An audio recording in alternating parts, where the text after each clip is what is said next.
யாரடா தமிழன்? தமிழன் என்றோர் இனம் உண்டு, தனியே அவற்கொரு குணம் உண்டு. அமிழ்தம் அவனுடைய மொழியாகும், அன்பே அவனுடைய வழியாகும். அறிவின் கடலை கடைந்தவனாம், அமிர்த திருக்குறள் அடைந்தவனாம்.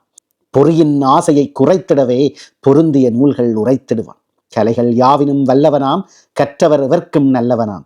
நிலைகொள் பற்பல அடையாளம், நின்றன இன்னும் உடையோனாம். சிற்பம் சித்திரம் சங்கீதம், சிறந்தவர் அவனினும் எங்கே சொல். வெற்பின் கருங்கல் களிமண் போல் வேலை திறத்தால் ஒளி பண்ணும். மானம் பெரிதென உயிர் விடுவான், மற்றவர்க்காக துயர்படுவான். தானம் வாங்கிட கூசிடுவான், தருவது மேலென பேசிடுவான். இந்த பாட்டை கேட்டோன்னே நான் தமிழன் என்று யாரும் உணர்ச்சி கொள்ள வேண்டாம். இப்ப இருக்கிற தமிழன் இந்த தமிழன் இல்லை.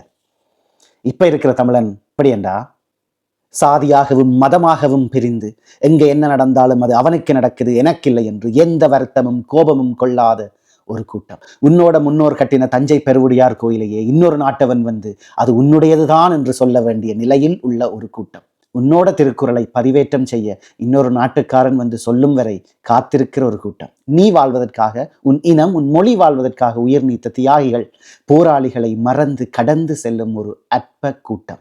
காமராஜர் கக்கர் நல்லகண்ணுவை தோற்கடித்த கூட்டம். திரையில் நடிப்பவனை தலைவனென ஏற்கும் ஒரு கூட்டம். நல்லவனை பிழைக்க தெரியாதவன் என்று சொல்லும் கூட்டம். ஊழல் லஞ்சம் வாழ்வின் ஒரு பகுதி என ஏற்றுக்கொண்ட கூட்டம். நான் வாழ்வதற்காக மற்றவன் செத்தாலும் பரவாயில்லை என்று நினைக்கிற ஒரு கூட்டம். நல்லவனையும் நேர்மையாளனையும் காட்டிக் கொடுக்கிற ஒரு கூட்டம். தமிழ்நாட்டில் தமிழன் யார் என்று தெரியாமல் சாதியாகவும் மதமாகவும் பிரிந்து கிடக்கிற கூட்டம்.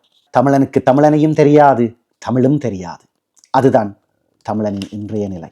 2 தலைமுறைக்கு பிறகு தமிழர் வரலாறே இருக்காது.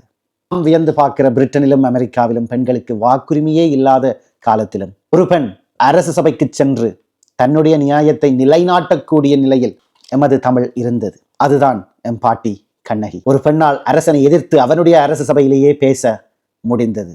அதுதான் பெண் சுதந்திரம். பெண்ணுக்கான அதிகாரத்தை தமிழனுக்கு சொன்னது பெரியார் அல்ல, உலகத்துக்கே பண்பாட்டையும் நாகரிகத்தையும் சொல்லிக் கொடுத்த இனம் நீ. இன்று இவ்வாறு இருக்கிறாய். இதற்கெல்லாம் என்ன காரணம் என்றாவது யோசித்ததுண்டா? நாம் யாரை தலைவர்கள் என்று தேர்ந்தெடுத்தோமோ அவர்களால் ஏற்பட்ட பிழைதான் இது. விழித்துக்கொள் தமிழா. படித்தவன் சூதும் வாதும் செய்தால் போவான் போவான், ஐயோ என்று போவான். உங்களுடைய அபிலாசைகளுக்காக உங்களுடைய அடுத்த தலைமுறையின் வாழ்க்கையை வீணாக்கி விடாதீர்கள். அவர்கள் தலை நிமிர்ந்து வாழ வேண்டும். தமிழன் என்ற பெருமையுடன் வாழ வேண்டும். சாதி பெருமை மத பெருமை என்பது பெருமை அல்ல.